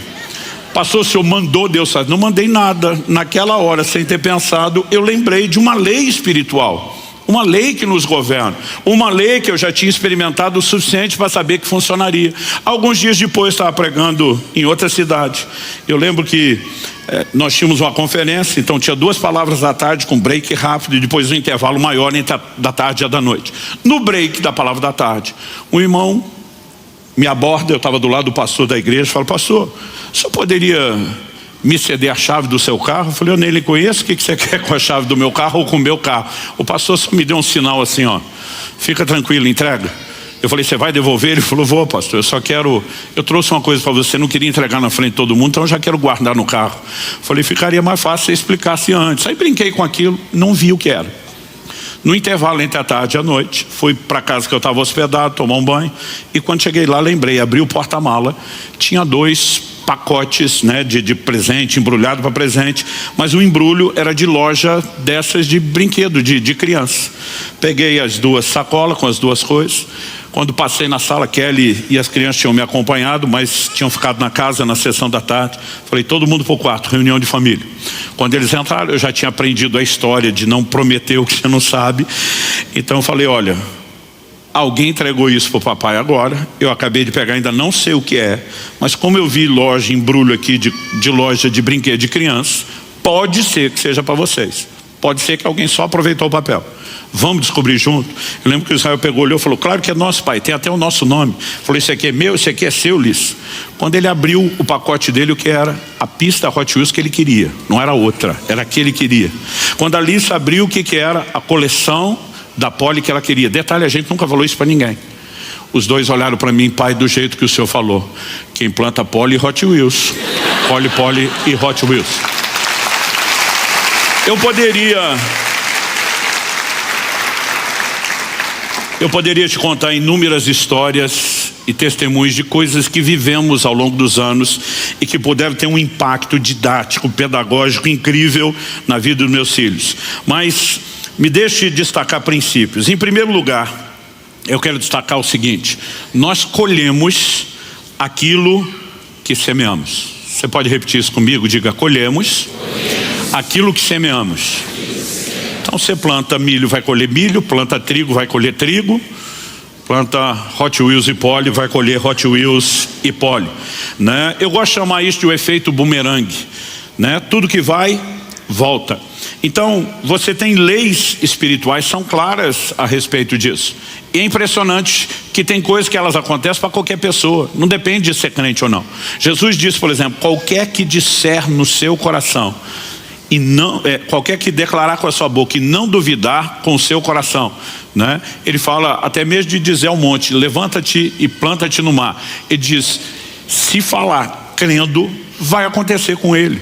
Então assim, de novo vou dizer, sobre a questão das palavras, isso é assunto para ensino de outro dia, mas Jesus diz, falou crendo, vai ter resultado, e ele diz qualquer. Ele não falou, olha, tem que ser um cristão nascido de novo, tem que ser um crente exemplar, né, cheio de maturidade. Ele diz, é com qualquer pessoa. Então essas leis vão funcionar para quem as conhece e para quem não. Sobre o efeito bumerangue, em Mateus 7, 1 e 2, Jesus diz, não julguem, para que vocês não sejam julgados, pois com o critério que vocês julgarem, vocês serão julgados, e com a medida com que vocês tiverem medido, vocês também serão medidos. Mateus 7, 1 e 2. Então Jesus está dizendo, se você não julga, você não é julgado, mas se você julga, você vai ser julgado com a medida com que você foi. Plantou julgamento, colhe julgamento. Então nós percebemos que a lei de semeadura e ceifa, como eu falei, não se limita a questões materiais, embora também não as exclua. Na narrativa de Lucas, Evangelho de Lucas, capítulo 6, versos 37 e 38, nós temos alguns detalhes a mais do que aqui em Mateus. Não julguem e vocês não serão julgados. Não condenem e vocês não serão condenados. Mas ele segue e diz, perdoem e serão perdoados. Deem e lhes será dado. Boa medida, prensada, sacudida, transbordante será dada a vocês, porque com a medida com que tiverem medido, vocês serão medidos também. Então, o dai e dar-se-vos-á, né? Ou como diz essa versão que estou lendo, deem e lhe será dado, ele é parte dessa lei de semeadura e ceifa. Se eu julgo, eu sou julgado. Se eu não julgo, eu não sou julgado. Com a medida que eu meço, eu sou medido. Se eu dou, eu também recebo, né? Eu chamo isso do efeito bumerangue. Tudo que vai, volta. Mas a verdade é que cada um colhe aquilo que planta. Me permita ler alguns textos bíblicos. Salmo 7, 15 e 16 diz, abre e aprofunda uma cova e cai nesse mesmo poço que faz. A sua maldade recai sobre a cabeça e sobre o próprio crânio desce a sua violência. Pessoas que não conhecem a palavra de Deus, as leis espirituais, mas que observam e fazem constatações, tentam chamar isso por outros nomes. Talvez você já viu gente que não teme a Deus chamando isso de karma. Mas a verdade é que existe uma constatação, tudo que vai, volta. Provérbios capítulo 11, 24 e 25, uns dão com generosidade e tem cada vez mais, porque quem planta colhe. Só que a Bíblia diz o seguinte: outros retêm mais do que é justo e acabam na pobreza, porque não multiplicam o que tem. Verso 25: a pessoa generosa prosperará, e quem dá de beber terá sua sede saciada. As traduções mais antigas diz: quem descedentar será descedentado. Tudo aquilo que você faz pelos outros farão por você. O que você não faz, provavelmente também não farão por você. E o que você faz de ruim voltará para você. Então eu tenho percebido que ao longo de uma vida inteira esse princípio sempre está lá. No início da Alcance, aqui em Curitiba, eu tinha pregado e ensinado um domingo, e eu falei: gente, eu nunca fico na estrada sem ser ajudado por ninguém. Pensa num cara que já ficou na estrada. Primeiro porque no início o ministério viajava muito de carro. Eu parei de contar a quilometragem dos carros quando bateu em 1 milhão. Depois eu falei: não vou passar a vida contando isso. Só que na época, além de viajar muito, a gente não tinha condições de carro bom. Ou seja, pelas leis da probabilidade, ficava muito na estrada, né? Era um problema, era outro. E antigamente a gente ainda tinha uma frase que só os mais velhos entenderão. A gente dizia: pois é. Aliás, virava até o apelido do carro velho, meu pois é, né? E em todas as circunstâncias eu sempre fui ajudado. E eu comecei a perceber que eu não precisava pedir ajuda. A ajuda chegava, a ajuda se jogava no colo. Por quê? A vida inteira, por estar muito na estrada, toda vez que eu via alguém com problema, eu parava para ajudar. Eu já tive situações de estar à noite com a família, ver um carro encostado, né, dizer para Kelly: vou para ajudar. Ela diz: olha, o cenário aqui não está dos melhores, dos favoráveis, pode ser perigoso. Eu digo: você tem razão, mas isso não significa que a gente não vai ajudar. Ia para um próximo posto, deixava eles na conveniência e segurança, voltava sozinho e oferecia ajuda. A vida inteira eu plantei ajuda, a vida inteira eu colhi ajuda. E eu tinha comentado isso num culto, e na semana fui fazer uma viagem. Um jovem da igreja me acompanhou. No meio do caminho, estava indo para o Mato Grosso do Sul, uma pane elétrica no norte do Paraná, o carro parou. Ele olhou para mim e falou: agora eu quero ver. Falei: ver o que? Ele falou: a ajuda chegar sem a gente pedir. Eu falei: você vai ver, seu Tomé, né? E a primeira preocupação dele: não tem sinal de celular. Hoje é difícil ter esse sinal na estrada toda, você imagina há 18 anos atrás. E eu falei: não se preocupa com isso não, porque nós não vamos pedir ajuda, a ajuda vai chegar. Eu falei: não, pastor, o senhor não precisa ficar na obrigação de provar nada. Eu falei: não vou te provar nada, você só vai assistir. Ele falou: mas uma vez ou outra, às vezes a gente pode fazer nossa parte. Eu falei: hoje não. Mas ele estava preocupado com aquilo. E ele falou: olha, tem uma caminhonete parou lá embaixo, né? Tinha uma baixada na estrada, a gente tinha pego a subida. Ele falou: tem uma que encostou lá, o cara não desceu, não está fazendo nada, tem lugar nenhum para ir. Ele falou: estou com uma suspeita. Eu falei: qual? Ele falou: ele deve ser da região e sabe que aqui não dá área de celular. Ele parou ali embaixo para resolver alguma coisa. Então se a gente for lá, provavelmente vai dar área. Eu falei: nós não vamos a lugar nenhum, a ajuda vem atrás. Ele falou: pastor, não precisa ser rígido, teimoso com isso. Eu falei: não, eu quero agora que você veja porque funciona. Enquanto a gente está falando sobre isso, o próprio cara da caminhonete, né, ele vem na nossa direção e para atrás da gente. Quando eu vi que ele parou o carro e desceu, eu também desci. E ele falou assim: algum problema elétrico? Eu falei: sim. Ele falou: eu posso te ajudar. Eu falei: se você me deixar na próxima cidade conseguir socorro, já está ótimo. Ele falou: eu posso fazer mais do que isso, eu tenho tudo que você precisa na minha caminhonete, né, para a gente rebocar o carro, e vou fazer isso. E ele falou para mim: quando entrar na próxima cidade, eu vou passar na frente da concessionária da marca do seu carro, não vou parar, né? Ele falou: vou passar na frente de uma grande autoelétrica, não vou parar. Eu vou te levar numa outra autoelétrica mais para dentro da cidade, menorzinha, né? Ele falou: o camarada tem um preço justo, é bem mais honesto, eu não vai ter um prejuízo tão grande como se a gente parasse nas primeiras. Ele falou: e o cara é muito bom, e além disso, muito honesto. É um crente desses de verdade. Quando um não crente chama o crente de verdade, é uma coisa linda, porque tem muito fake crente, né, por aí. E aí esse rapaz ficava olhando para mim, e eu falei para ele: eu te disse. Ele falou: é sempre assim? Eu falei: sempre assim, porque tudo aquilo que você planta, você colhe. Quem dá de beber, quem mata a sede, terá sua sede saciada. Quem está entendendo, diga amém. Provérbios 22, 8 e 9. O que semeia injustiça, colhe a desgraça, e a vara da sua indignação será destruída. O generoso será abençoado, porque reparte o seu pão com os pobres. Você pode repetir isso comigo? Diga: o generoso será abençoado, porque reparte o seu pão com os pobres. Gente, aqui nós temos lei de causa e consequência. O generoso será abençoado. Por quê? Porque reparte o pão com o pobre. Porque é uma palavra de ligação entre o raciocínio que está sendo construído, a explicação que vem depois. Ou, como Fábio, diácono da igreja, professor de português, me deu uma aula, é uma conjunção explicativa. E agora eu falo isso em todo lugar para parecer que eu estudei. Eu fico gastando até onde não preciso. Conjunção explicativa. E eu não sei onde eu estava no dia da aula que explicaram isso, que eu nunca soube o que era. Mas será abençoado. Por quê? Porque faz algo que provoca bênção.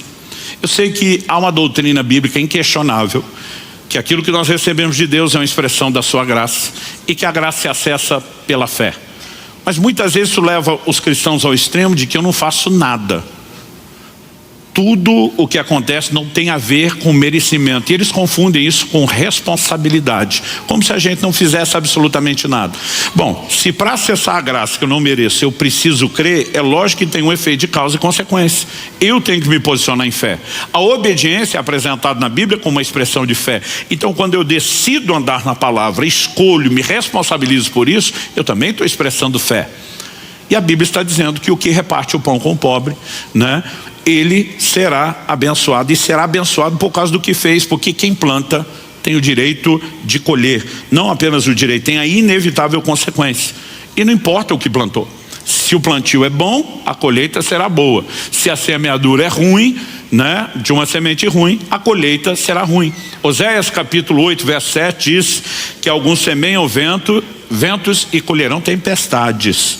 Colossenses capítulo 3, verso 25 diz: quem fizer injustiça receberá em troca a injustiça feita, e nisso ninguém será tratado com parcialidade. Outra tradução diz: nisso não há acepção de pessoas. Então não importa se estamos falando do crente, do não crente, da pessoa boa, da pessoa ruim. Semeou injustiça, vai colher injustiça. Por outro lado, em contrapartida, se semeou justiça, vai colher o quê? A justiça. Então nós colhemos aquilo que plantamos. Segundo tópico: colhemos na proporção do que semeamos. Então não apenas o seu plantio, sua semeadura determina qual será a colheita, o tipo de semente determina o que você colhe, mas a proporção da semeadura também determina a proporção, né, da sua colheita. E aí nós precisamos considerar a declaração de Deus em 2 Coríntios capítulo 9, verso 6. Isso afirmo: aquele que semeia pouco também colherá pouco, e o que semeia com fartura também colherá com fartura. Então o tamanho, a dimensão, a proporção da colheita está relacionado à proporção da semeadura. Nós precisamos entender que quando falamos a respeito disso, não apenas o que semeamos determina o que colhemos, mas essa questão do volume também precisa ser colocado nessa equação, também precisa ser entendido. E há dois aspectos que se enquadram dentro desse outro princípio que nós estamos abordando. Não apenas o quanto plantamos, no sentido de quantidade final, mas a recorrência, né? Porque muitas vezes você pode imaginar: semeei muito, mas fiz isso uma vez só. Isso significa que eu teria uma colheita só. Mas semeio sempre com frequência, terei sempre colheitas frequentes.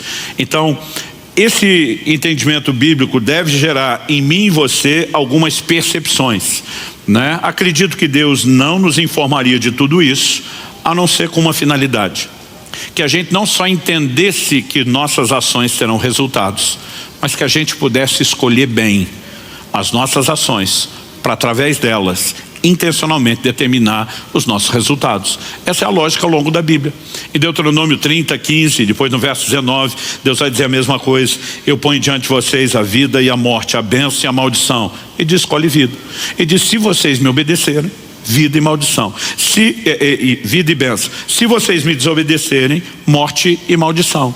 E diz: suas ações terão consequências. Ciente disso, você planeja melhor como vai agir, sabendo o que é que serão os frutos das suas ações. Quando falamos da lei de semeadura e ceifa, não é diferente.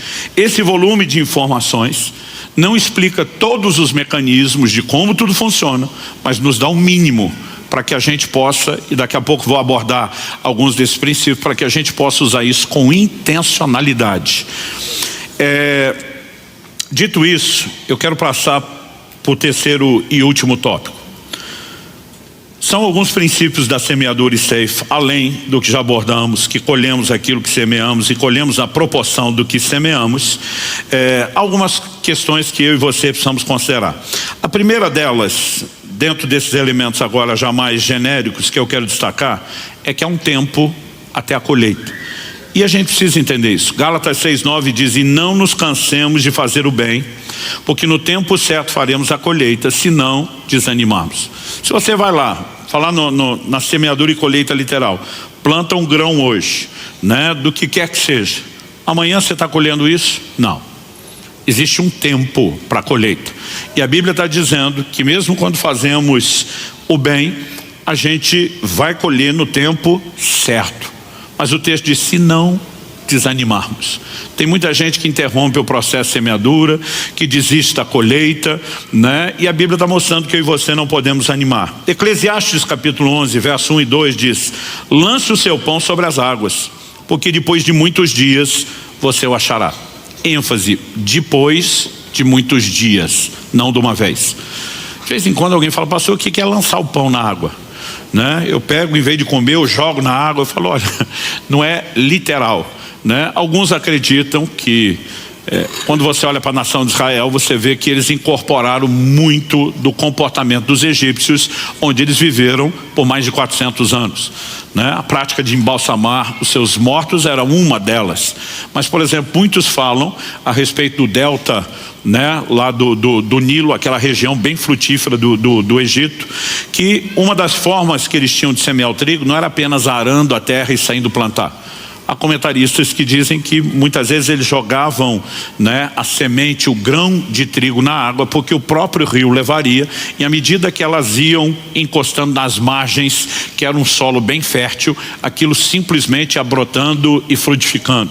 Não tem como dizer com toda certeza se esse é o significado, mas isso é uma das possíveis explicações que para mim faz muito sentido, né? Você está lançando a sua semente e você sabe que em algum momento isso não está perdido, não foi jogado fora, vai dar resultado. Mas o texto continua e diz assim: reparta com 7 e até mesmo com 8, porque você não sabe que mal sobrevirá à terra. Então vamos pensar junto. Quando falamos sobre gestão material e financeira, há uma sabedoria bíblica na administração. Essa sabedoria significa que a gente deve sempre ter uma mentalidade de provisionamento. Qual foi a revelação que Deus, por meio de José, deu a Faraó? Aproveite o tempo da abundância, das vacas gordas. Guarde recursos para o tempo da escassez, das vacas magras, né? Infelizmente tem gente que passa uma vida inteira gastando o que ganha. Mesmo na época das vacas gordas, gasta tudo. E não trabalha com provisionamento. Quando chega momento de dificuldade, tem desespero. E o curioso é que as pessoas sempre falam assim: surgiu um imprevisto. Eu falo: olha, o imprevisto tem esse nome porque você não podia prever o que ia acontecer. Mas uma coisa é previsível: haverão imprevistos. Então, mesmo que você não preveja quais são, você pode prever que eles vão acontecer. E para isso a gente se organiza, a gente trabalha com provisionamento, com reserva. Então, é sábio administrar sua vida com essa perspectiva. Mas Deus está dizendo: você não sabe o que vai acontecer no futuro. E é bom você se precaver quanto ao futuro. E uma das formas não é só o dinheiro que você guarda consigo. Tudo aquilo que você repartiu com o maior número de pessoas é um plantio, é uma semeadura. E lá na frente, quando surgirem necessidades, você tem um crédito de colheita. Então, pastor, com qual provisionamento eu trabalho? Eu digo os dois. Eu aprendi com o tempo que eu posso guardar o recurso de forma literal, e eu posso investir no meu futuro, semeando na vida de pessoas, porque a colheita é inevitável. Mas é importante que a gente saiba também que há um tempo. Os resultados não vêm de imediato. Quando meus filhos eram pequenos e começaram a ver esses resultados, eu dizia: olha, tem coisa que você planta, ela nasce rápido. Tem árvores, por exemplo, que elas demoram muito para crescer e desenvolver. E eu dizia muitas vezes para eles, tem coisas que vocês estão participando da semeadura e vão colher. Eu dizia, mas tem coisas que os filhos de vocês, meus netos, vão colher. Então, ao longo de uma vida, nós vamos sempre estar olhando para esses princípios e entender, existe um tempo. Esse tempo não tem uma única matemática que explica. Não é apenas porque não há resultado imediato. Tem créditos que Deus guarda, né, de acordo com o seu conhecimento prévio de todas as coisas, que Deus guarda para a hora certa. A Bíblia fala que Mardoqueu, ou Mordecai, dependendo da versão da Bíblia que você usa, o tio de Esther, ele tomou conhecimento de uma conspiração para tirar a vida do rei. E ele simplesmente, para não ser cúmplice, porque quando você sabe de algo errado e não denuncia, você é cúmplice, ele vai lá, expõe a conspiração foi desbaratada, a vida do rei foi salva. Alguém fez alguma coisa para agradecer esse homem? Não. Essa é a hora que alguns crentes ficam meio amargurados. Eu fiz algo, ninguém nem disse obrigado, algo que eu e você, quando entendemos as leis do reino de Deus, precisamos saber, não importa se alguém vai te agradecer. Tem um Deus vendo todas as coisas. E toda semeadura tem colheita. Quando você olha para Amã, se torna o inimigo pessoal de Mardoqueu, com a intenção de destruí-lo. Quando ele decide fazer isso, já tinha construído até a forca para enforcar o homem. Na noite anterior, o rei perde o sono. E alguns eventos não são aleatórios, tem o dedo do nosso Deus soberano. Esse cara não consegue dormir, não tem televisão, não tem internet, né? E ele decide um entretenimento maravilhoso. Pede para alguém ler as crônicas do reino, né? Eu fico imaginando que diversão para a madrugada. E esse camarada pega justamente o relato de como Mardoqueu desbaratou a conspiração. O rei pergunta o que é que foi feito para recompensar esse cara.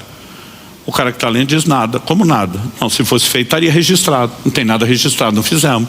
O rei olha e diz, não pode ficar assim. Quando é que vem o crédito do plantio? Na hora da necessidade. Eu tenho visto coisas que eu fiz para ajudar outros. E muitas vezes a gente vai tomar escolhas e decisões, e teve momentos onde eu senti uma direção de Deus, de fazer investimentos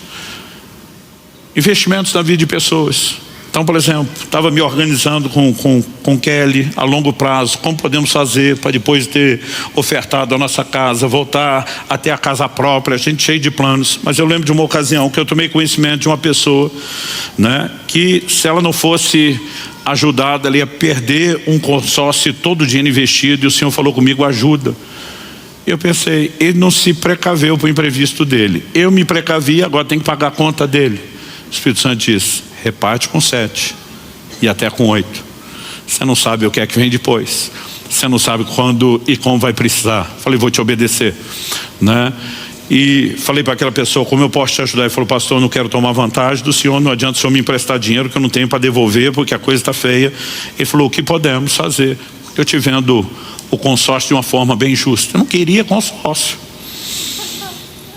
mas naquele momento entendi que era a forma de ajudar. Fizemos a transação. Isso me aconteceu 2 vezes, com pessoas diferentes, em ocasiões diferentes. Mal sabia eu que na hora certa que eu mais precisasse, aquilo viria. Eu lembro que uma dessas pessoas era muito próxima, de confiança, e ficava no meu pé, pastor, vamos transferir esse negócio. A gente tem que dar exemplo, esse negócio não fica para depois, mesmo que a gente tenha testemunha, que se um de nós faltar, a coisa não para assim, é melhor resolver. E eu fui enrolando ele, até que um dia o Espírito Santo falou comigo. Acordei de manhã, ele falou, liga para fulano, faz a transferência do consórcio hoje. Eu pensei, está um dia corrido. Ele disse, faça hoje. Liguei para a pessoa, falei, ó, te vira, eu estou na correria, vou espremer aqui meu horário, você espreme o seu, entramos num acordo, fomos lá. 3 da tarde, fizemos a assinatura, transferimos o consórcio. 3h40 eu fui contemplado. Na hora que eu mais precisava para adquirir a nossa casa, estava lá aquele crédito. Então, a colheita pode não vir depressa, mas a colheita sempre vem. E quando seguimos a direção de um Deus que sabe, tem informações privilegiadas que você não temos, a coisa é bem diferente. As pessoas perguntam, mas pastor, como exatamente funciona? Eu respondo com 2 palavras, não sei. Eu não preciso entender como tudo funciona. No Evangelho de Marcos, no capítulo 4, dos versos 26 a 29, nós lemos: Jesus disse ainda: o reino de Deus é como um homem que lança semente na terra. Ele dorme e acorda de noite e de dia, a semente germina e cresce, sem que ele saiba como. Repita comigo: sem que ele saiba como. Eu não preciso entender de germinação para desfrutar o resultado. Eu só preciso plantar. Então não importa se é um leigo como eu e muitos de vocês no assunto da germinação, ou se estamos falando do engenheiro agrônomo com todas as especializações possíveis em germinação. Eu, sem saber muita coisa, posso plantar e ter o resultado, que é a colheita. Ele, sabendo tudo que sabe, se não plantar não vai colher. Porque a colheita não vem do quanto você entende o processo. Vem se você pratica. E tem muito crente que quer ficar entendendo as coisas antes de andar nelas. Se eu e você decidimos andar no que Deus determinou, vai dar resultado com ou sem entendimento. Então, algo que eu tenho compreendido é que eu não preciso entender todo o processo, só praticá-lo. Mas que envolve tempo, envolve. Jesus continua e diz: a terra por si mesma frutifica. Primeiro aparece a planta, depois a espiga, por fim o grão cheio na espiga, e quando o fruto já está maduro, logo manda cortar com a foice, porque chegou a colheita. Então, a Bíblia diz: a terra por si mesma frutifica. A gente não precisa entender o processo. Agora, precisamos lembrar que o processo não é de resultados instantâneos. Eu já tive situações onde eu fiz uma coisa num dia, no dia seguinte a colheita veio, mas isso não é um padrão. Tem coisas que ao longo dos anos, né, eu tenho colhido. Então tem coisas que eu plantei 30 anos atrás, estou colhendo agora. Tem coisas que eu colhi com menos tempo. Pastor, quem determina o tempo? Não sei. Eu só sei que a gente precisa ser paciente. Outra coisa, devemos semear com intencionalidade. Em Mateus, no capítulo 7, no verso 12, esse é um dos versículos que rege a minha vida, todo o meu comportamento em todas as áreas. Jesus diz: portanto, tudo o que vocês querem que os outros façam a vocês, façam também vocês a eles, porque essa é a lei e os profetas. Tudo o que você quer que te faça, faça aos outros. Lembra do efeito bumerangue que nós falamos? Tudo que vai e volta.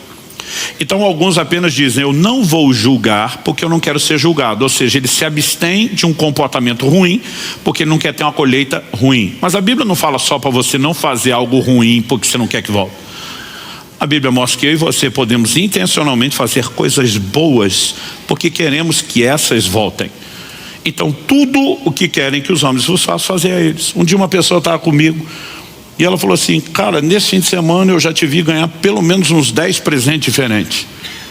Ele falou: deve ser bom ser amado. Eu senti uma dor naquele comentário. Falei: por quê? Ele falou: eu raramente ganho presente. Eu falei: antes da gente avaliar a consequência, vamos na causa. Você costuma dar presente? Não, não ganho nada, também não dou. Eu falei: existe uma lei espiritual que é a lei de dar e receber, não é de receber e dar.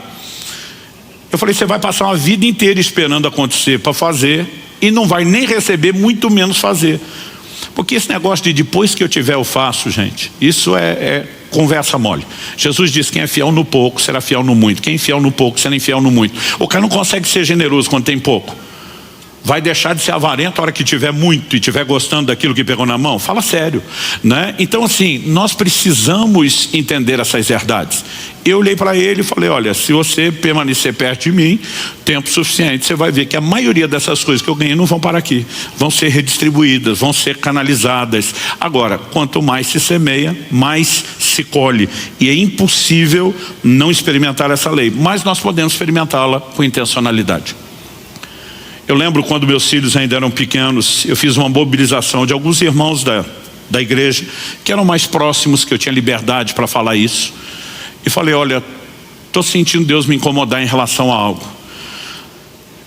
Eu creio que nós temos que investir numa boa educação para os filhos de um missionário que está lá no campo, na linha de frente, e que não teria recurso para isso. E se tivesse, nunca botaria dinheiro nisso, por causa das outras necessidades que tem lá. E seria a última coisa no orçamento dele, se é que entraria. Mas Deus está me incomodando. E aí nós podemos fazer e bancar o que ele não faria. Então nós não vamos dar o dinheiro, nós vamos dar o estudo dos filhos. E um desses irmãos falou: pastor, acho seu coração lindo, conta comigo, estou dentro. Ele falou: mas só me preocupa com uma coisa. Eu falei: qual? Ele falou: o senhor não tinha que estar juntando dinheiro para o estudo dos seus filhos? Ele disse: o senhor não vai confiar nesse sistema educacional falido. O senhor tem a visão para ele, sabe do plano e o propósito. Eu falei: não, eu estou me organizando de uma maneira que vai ficar progressiva em fazer minhas reservas aqui. Mas eu falei, quando eu faço algo pelos filhos dos outros, estou fazendo pelos meus. Porque tudo que você planta, você colhe. O cara falou, eu acho bonito, mas eu acho que o senhor está espiritualizando, né? Eu falei, daqui a um tempo você vai ver. Eu lembro quando, e a pessoa está sentada aqui hoje enquanto eu falo, mas a gente nunca entrega nomes. Quando Israel completou 14 anos de idade, só iria para a faculdade aos 18. Ele ganhou uma bolsa completa da faculdade nos Estados Unidos. Aí essa pessoa falou, estou lembrando daquilo que você falou. Eu falei, você está lembrando agora, eu nunca esqueci.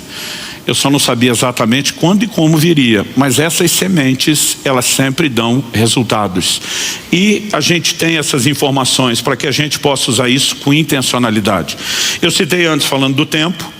Vou citar de novo com um versículo a mais para falar de intencionalidade. Gálatas 6:9 diz, não nos cansemos de fazer o bem, porque no tempo certo faremos a colheita se não desanimamos. Verso 10, por isso, enquanto tivermos oportunidade, façamos o bem a todos, mas principalmente aos da família da fé. E diz, já que tem colheita, por isso vão fazer o bem. Então há uma expressão de amor pelas pessoas, há uma revelação do caráter generoso de Deus, como temos trabalhado em várias outras reuniões. Eu me preocupo que a gente lembre disso, para não parecer que nós estamos, né, apresentando o princípio como se fosse mera barganha, mas ao mesmo tempo Deus diz, entendeu os princípios, tem o coração correto, saiba de uma coisa, você também vai colher resultados. E nós podemos fazer isso com intencionalidade. Durante toda a minha vida, a maneira como eu trato as pessoas em qualquer circunstância, não importa se estamos falando do ministério, né, de vida espiritual, qualquer relação, pode ser uma comercial, como eu gostaria que me tratasse. Então por que é que eu vou dar uma de esperto e passar a perna em alguém se eu não quero que façam isso comigo? E se eu ajo dessa forma, é certo que agirão comigo. Mas se por outro lado, né, você olha o Jacó dando uma desperto com o irmão e daqui a pouco encontra um sogro que dá nó em pingo d'água, né, e conseguiu ser mais esperto do que ele. Lá na frente viria Deus mudar a sua sorte. Mas eu e você precisamos entender que tudo aquilo que a gente planta, a gente colhe. Então escolha um plantio correto. E a última coisa que eu quero destacar, persistência também é necessário. Lembra que lemos Eclesiastes capítulo 1, lança o teu pão sobre as águas, né? Verso 2, reparte com 7 até com 8. No versículo 6, o texto diz assim, semeie a sua semente de manhã e à tarde não fique de braços cruzados, porque você não sabe qual irá prosperar, se esta, se aquela ou se ambas serão igualmente boas. Às vezes alguém me pergunta, pastor, o que o senhor acha que foi a semente que determinou essa colheita? Eu falei, não sei, foi tanta semente. A Bíblia diz para semear de manhã, depois da tarde de novo, não fica de braço cruzado, não perca a oportunidade. E você não sabe qual vai dar resultado, ou se as duas. Então, eu não consigo determinar se a colheita veio da semente da manhã, se veio da tarde, se é a combinação das duas, mas uma coisa que é certa, o resultado vem. Então, a gente pode, além de ter intencionalidade, entender, isso envolve recorrência, persistência, é um estilo de vida. E quando a gente começa a trabalhar nessa perspectiva, na hora certa, a colheita virá. E como eu disse, a hora certa envolve, né, tempos e circunstâncias que eu e você não temos todo o conhecimento, não temos toda a clareza. Mas algo que é certo e seguro, né? O efeito bumerangue, a lei de dar e receber está aí. Tudo o que nós fazemos pelas pessoas acaba voltando. Então, como eu falei antes, vou repetir isso, não se limita ao aspecto material e financeiro, né? Desde aquilo que falamos, desde o nosso comportamento, a maneira como tratamos os outros, mas também todo o comportamento e o trato nessa perspectiva material. Quando a Bíblia diz que o generoso será abençoado porque se compadece do pobre, quando diz reparta com 7 até mesmo com 8, a gente precisa entender que no plano de Deus, ainda que você não seja egoísta e saia do centro, não existe como não colher resultados, porque nós servimos a um Deus que é justo, Ele não é injusto. Então o que você faz, o que você planta, você